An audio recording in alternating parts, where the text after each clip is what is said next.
Hello my friends, it is I, Simon Miller, stood in a very, very strange, echoey room. Now I'm going to have to say this before every single video, even if you have seen other videos, because if you're someone who hasn't seen those other videos, you're going to be like, you absolute booger, what the hell is going on? Short version is, I had to move home at the very last second, so I'm doing what I can, because right now I'm basically pulled in between two places. But when Monday night rolls around and Tuesday morning is here, the same thing happens that has always happened and will happen until the end of time. We sit down and we watch Monday Night Raw before we take the finger of power, and we give the good bits an up and the bad bits a down. If you have been waiting for some Triple H goodness, well, you got it last week, and now you're getting it right in your face. Let's up those downs.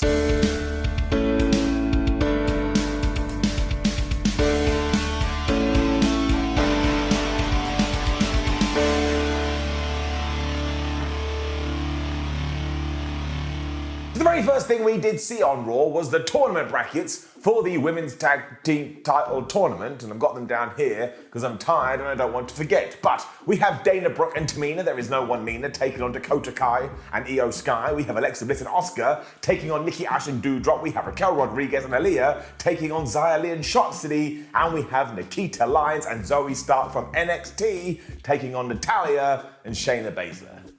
Yes, we have to be honest, some of those pairings are nuts. And no, there is no Sasha Banks and Naomi in there, but if you wanted to make a prediction, which is what I'm going to do right now, I would guess we get to the end of the tournament, we get new champions, and then out walk Sasha and Naomi, and everybody goes crazy. You heard it here first. As that had just been announced, it seemed like we should tie it in somehow. So out came Bayley, Dakota Kai, and Io Sky to try and cause some chaos. They feel like the division needs them because everybody's bored of Becky Lynch and Bianca Belair. We need somebody new, and look how smart Bayley is. She saw the potential in Dakota Kai, she saw the potential in Io Sky, and now she's doing something about it. And yes, at one point here, she called Dakota Kai Dakota Sky, but because she is a bad guy, this actually made her more an asshole because she was all like, oh man, yeah, I know what I said, why don't you guys get off my back? Work. Somebody was always going to interrupt because even with the new regime, the opening Raw segment promo thingamajig is sacred and must not be changed. So out came Alexa Bliss, out came Asuka, and out came Bianca Belair. So you have to imagine that these are the three opponents for the bad guys, given that Becky Lynch got injured.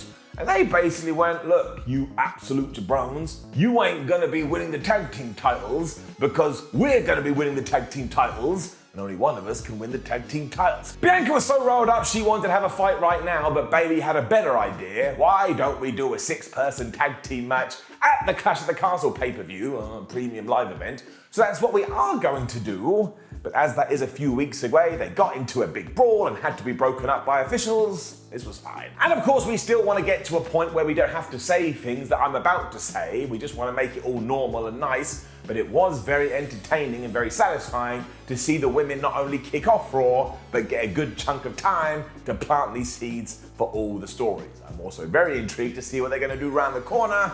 But then got straight into the wrestling, and it was Seth Rollins versus Angelo Dawkins, because of course last week we had done Seth Rollins versus Montez Ford, so why not go the other way? And the absolute best thing about this is that everybody in the commentary was like, man, that Angelo Dawkins, he's been working so hard, he's a much better wrestler, he has been doing everything he possibly can, and then he whipped his top off, and I was like, oh my gosh, and he's got in shape too. Now seriously, it seems kind of obvious that the Street Profits are going to break up soon, and sure, push Montez Ford to the moon, but make sure you do it with Dorks too. We don't have to have a Marty Jannetty situation. Let's just create some stars. This was really fun too because there was some goofiness here, such as Angelo Dawkins beating up Seth Rollins, Rollins being thrown to the outside, and then Montez Ford being all like, and acting like Seth was, because of course he'd just been beaten up. It also distracted Rollins when Angelo came out of nowhere and totally murked him into the announce table. I was like, man, that really looked like it hurt. Seth doesn't know what he's doing though, so he basically threw Dawkins' face into the ring ropes, and that looked even worse. And this is when Montez Ford went crazy after the architect had kicked out of him because he got in the ring with a steel chair, as once again the commentators were going, well, that Montez Ford, he has a terrible temper on him and something is awry here. It got so bad that the referee had to kick him out, and let's not forget, last week Angelo Dawkins allowed Montez Ford to have his match, but this week not only was Ford at ringside, but he was causing a little bit of a ruckus. So as I just said, clearly we are going to do the split, and I think Montez is going to go heel. Why the hell not? This totally left Seth confused though, and he forgot where he was, and man, Ange came back with all of these moves. He hit this splash in the corner and a set-out spine buster, and the ref went 1 and the ref went 2 when Seth Rollins kicked out at the last second. And go listen to the crowd here, they wanted it and so did I. That doesn't really fit the story though, so Seth Rollins was able to get out of the way as Angelo Dawkins went smashing into Simba the Steel steps. And when he wasn't able to get the curb stomp for one reason or another, he changed his mind, he hit the pedigree, and he got the pinfall. And I think you should keep that in your brain, ladies and gentlemen. I don't think it was an accident. This was just fun though. I was very entertained by it. I'm enjoying it, and I cannot wait to see what we are going to do with the Street Profits. Get it up. Edge was then hanging out with the Mysterios, saying he was going to watch over them later, which was a little bit creepy. And I'm not 100% sure which Edge this was, although it was nice that he's gone back to a good guy. Or has he? Because Dominic was not pleased with Uncle Adam because, of course, 7 days ago, he had been speared out of his boots, so now he doesn't trust him. I mean, who the hell would be pleased about that? And of course, if somebody does attack you by accident, you make sure you wait 1 week before bringing it up. Why would you do anything on a Thursday? Dom even shoved Edge here, so he wasn't playing around. And this is when Rey Mysterio got involved, and he was like, oh man, everybody, no, this is not what I want. I've known this man for 20 years, and trust me, he's a good egg. And rightfully so, Dominic was like, wait a minute, Dad, you've known me for 25, and you are picking him over your own flesh and blood? I will not have this. And he left. So surely Dom is gonna join the Judgment Day. I mean, it just makes all the sense in the world. And if you did do it right, I actually think this would tell a good tale. So once again, we only had to give it a few weeks. And now I want to see what's going to happen. We also got a quick promo after this with the Miz and Champa, and the best thing about it is that they made the United States Championship feel like it was the most important thing in the world. And once again, this wasn't so hard. You just had to have a couple of wrestlers caring, and then that care came out of the TV, it smacked me right in the face, and now I care too. I also kind of have this feeling that Ciampa is going to go face soon and go off in a new direction. And talking about such things, oh my gosh. Because from nowhere it was Ezekiel versus Kevin Owens, which of course we were meant to have months ago before all the nut stuff happened. And the bell did ring, and Kevin Owens just ran at Elias's brother, and he absolutely destroyed him. And within 45 seconds he picked him up, he power-bombed him into the ring apron, which is the hardest part of the ring, and clearly Zeke's back must have exploded. He was dead. Well, no, he wasn't dead, but we didn't have to get a stretcher or a local medical facility board, and he was wheeled out of there, and the whole time Kevin Owens was like a villain just going, ha ha ha ha, I am super evil. And if we jump to later in the show, Kevin Patrick did an interview with KO where he basically said this: all eyes are watching Raw right now, so I decided it was time to remind people that I'm not a good guy. And I was so excited about this. The whole show should be built around Kevin Owens. He should be the top heel WWE champion, and then he should have a feud with Cody Rhodes. That's what I want. Look at me, I'm getting totally out of control. Getting it up. And then the Judgment Day were here, and I think they are getting better slowly but surely. They thought it was super funny that the Mysterios were threatening them along with Edge because those guys couldn't get on the same page, where Finn said something like, fear ain't real, danger is real, and I am danger. And I was like, Bálor, don't say things like that unless you're going to put the word mouse at the end of the sentence. But once again, their presentation has just been elevated. So even when you are saying nonsense, I was like, yeah, go get him. Damian Priest then got the microphone and said that he wants to take on Edge in 2 weeks when the WWE goes to Toronto. So they are going to have a crazy crowd. And Damian was all like, oh man, I'm going to finish you off in front of your friends and family, which is not a normal thing to say. When we did indeed cut to the back, Ray found Edge and he was like, hey, I've lost my son. I don't know where he is. And I was like, damn it, Ray, you are the worst father ever. He then proved that because he still went to the ring. I get that he had a match planned with Finn Bálor, but surely if you'd lost your offspring, you like prioritize and you try and find it, but he didn't.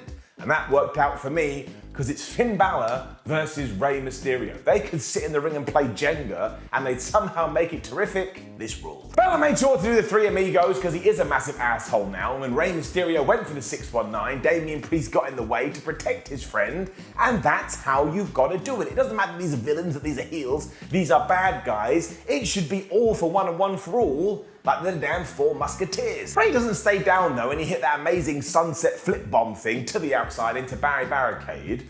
But this is when Priest started getting involved again, when all of a sudden Edge music hit, like he was backstage with the audio guy going, no, do it now, no, give it, wait a second, no, now. They hit .mp3 and he ran out, and yeah, those two just brawled off into the crowd. As it turned out, there was going to be more shenanigans though, because a few minutes after this, Rhea Ripley walked out the entranceway and she had the dead body of Dominic. Now, he wasn't dead either, but I swear, she was just carrying him like she had absolutely murked him.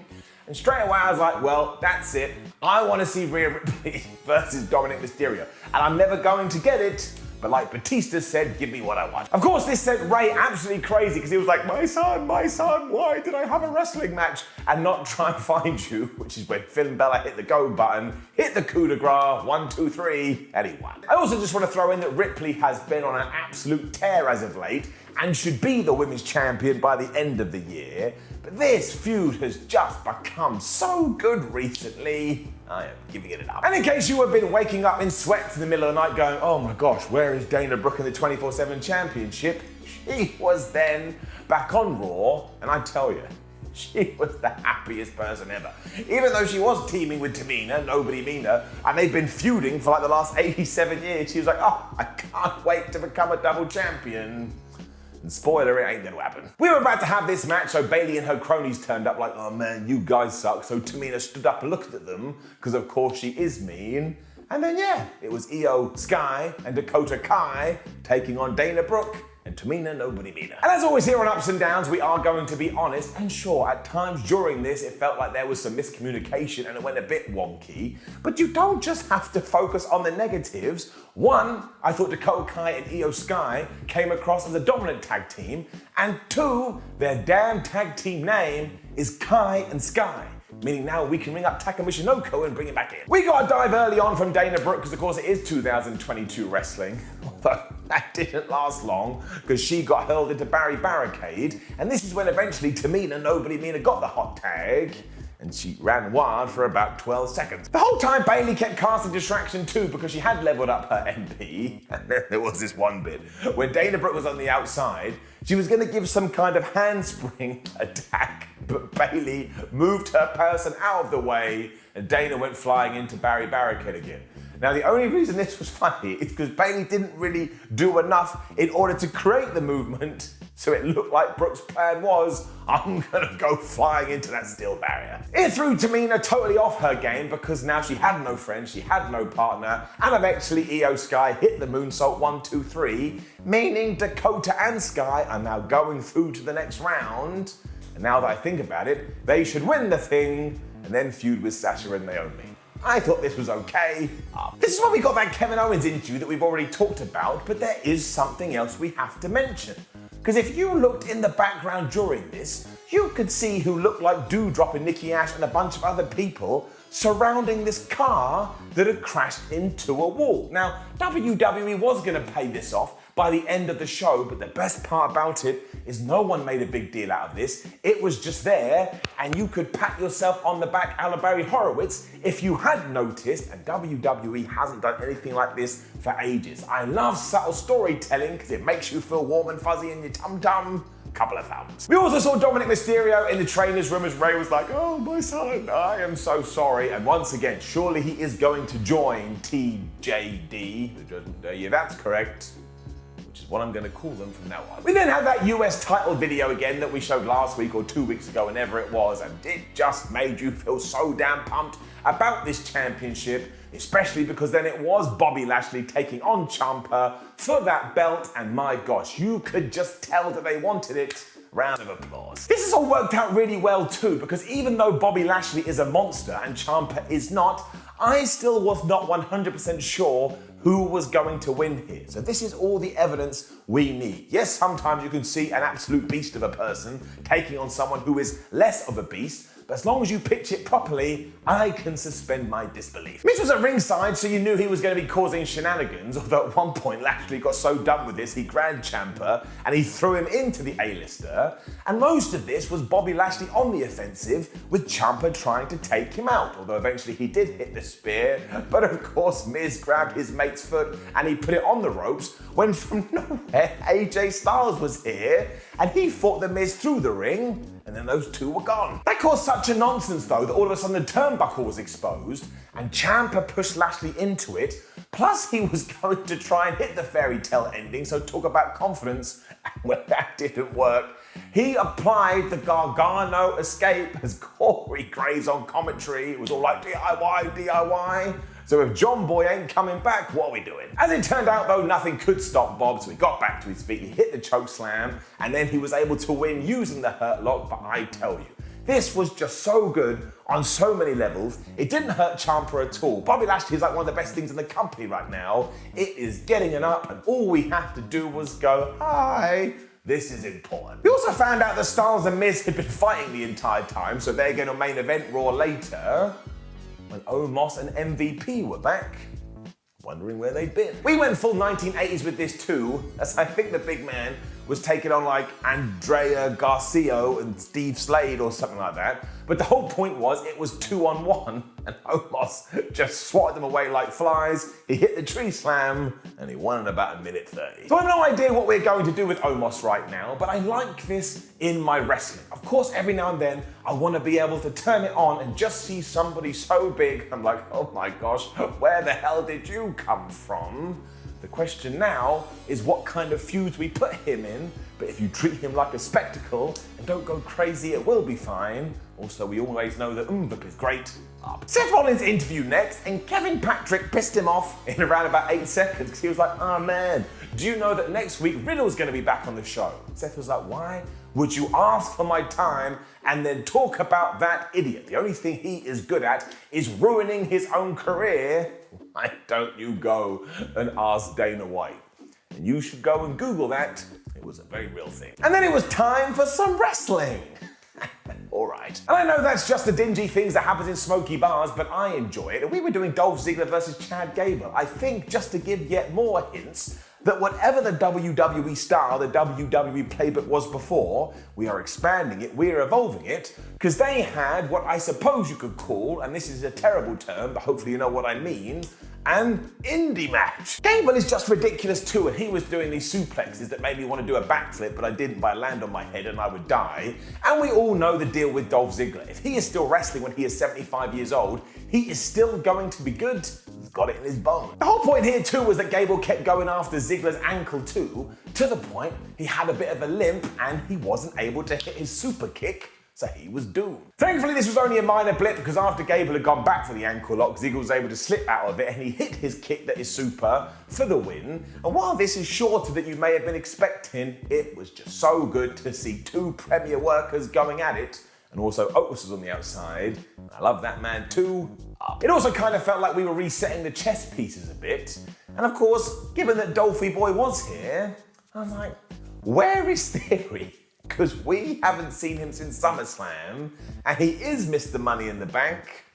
Watch this space. I'm then pretty sure that Nikki Ash and Doudrop said they were going to crush the hopes and dreams of their opponents, so they're absolutely cartoon villains too. And we had the rebuttal from Oscar and Alexa Bliss who were like, nah man, we don't think any of that is cool. And once again, in the background, there was more stuff going on with this vehicular crash that wasn't mentioned and it was just happening. We also had this one camera frame when AJ Styles then made his way to the ring for the main event, and I liked all of that too. It was so damn smooth. This meant it was AJ and The Miz for our main event, and that's always okay. I've seen it 1,000 times. Why can't I see it 1,001? And the only issue was, at one point The Miz was using a kendo stick, and then Styles was setting up a table. I was like, why does the referee not care?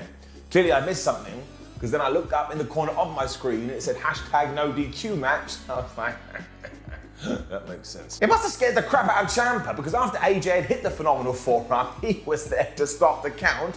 But again, it is no disqualification, so there was no repercussions other than the fact that AJ took him on the apron and he threw him through the table.